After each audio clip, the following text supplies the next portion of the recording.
Look, La Liga is in big trouble. La Liga is my favorite league in the world.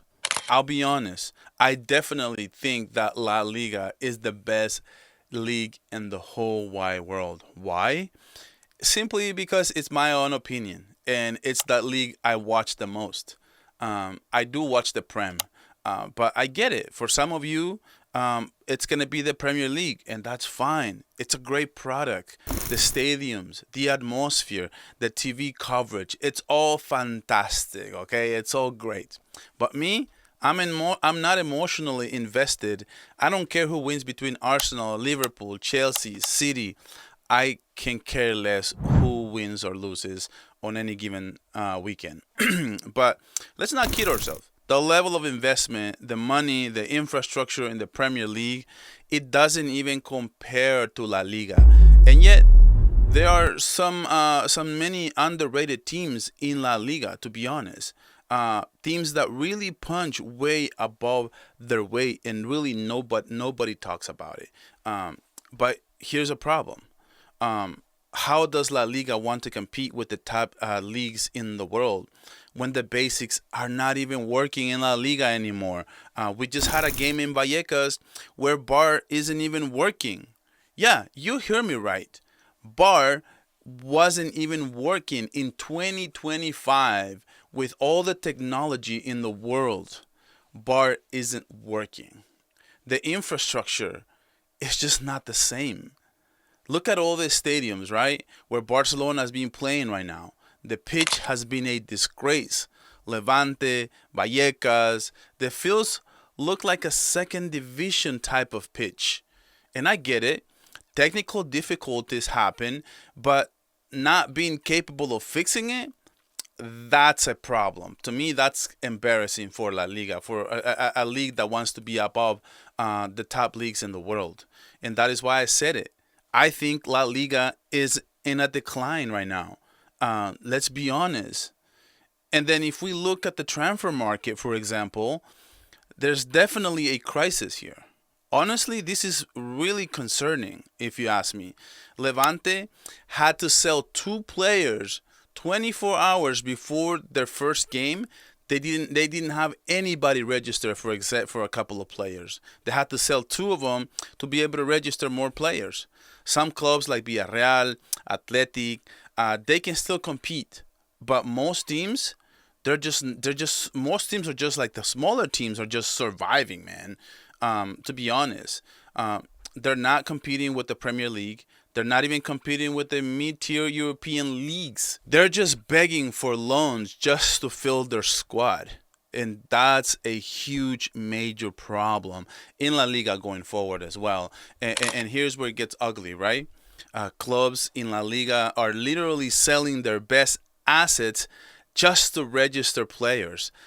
Look at Getafe, for example. They basically gave away Aldrete and Uche just so that they can register six new players. And by the way, they weren't even big names that were expensive or anything.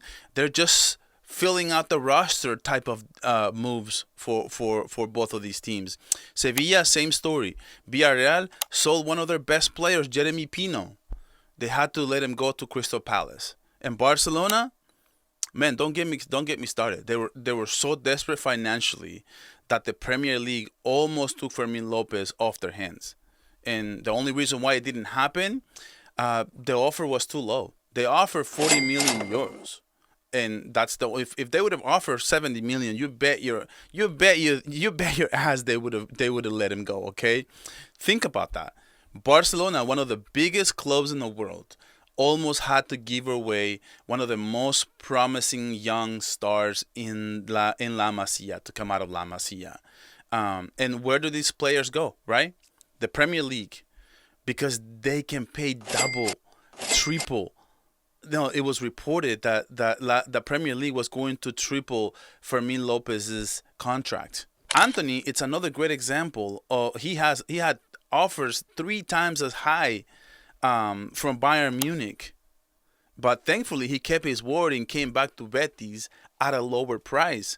Kudos to Anthony for staying in La Liga, but most players they're not going to be able to do that. They're just going to cash out and go where the money is at. It's so sad for me to say this because La Liga, to me, used to be the best league in the world, hands down. And we used to even laugh at the Premier League because they used to brag about being the best. But we had Ronaldo, we had Messi, we had Ronaldinho, we had Raúl, we had Eto'o, Zinedine Zidane. The list is endless, man. La Liga was the gold standard. And today, we have hit a new low in La Liga. La Liga is only big because Barcelona and Real Madrid and Atletico are still competing in the UCL. If those three clubs didn't compete in Europe, I honestly don't know where the league would be right now if it wasn't for these teams. Because let's be real, the quality of a league comes from like the mid-table teams, how competitive they can be. Last year, La Liga looked good in Europe. Barcelona, in the UEFA Champions League semis.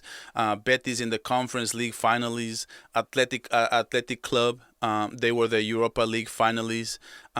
But here's the problem: the middle class teams in Spain can't keep their talent. They sell every year, man, because other leagues come knocking with bigger checks, and players just take the money every single time. They're not dumb. You get offered double, triple your salary. Of course, you're just gonna leave. One player here, one player there doesn't seem like a big deal, right? But stretch it out in the term of 5 to 10 years, it takes a toll, man. It chips away. It chips away at the league, to be honest. This is why I've been on record to say that it's time for La Liga to bring new leadership, new people on board, fresh ideas, a revolution of how this league is run.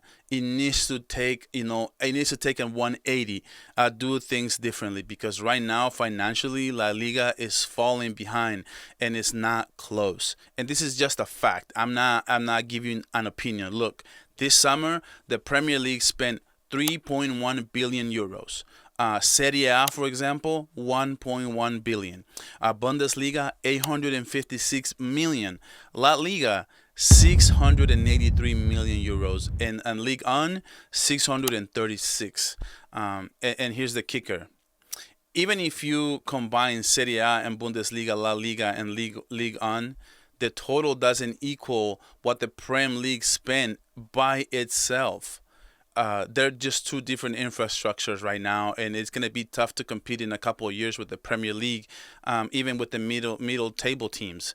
The league I love, the league that I grew up with, the league that gave me and gave us Messi, Cristiano, is now being drafted to England financially. This is not just a decline.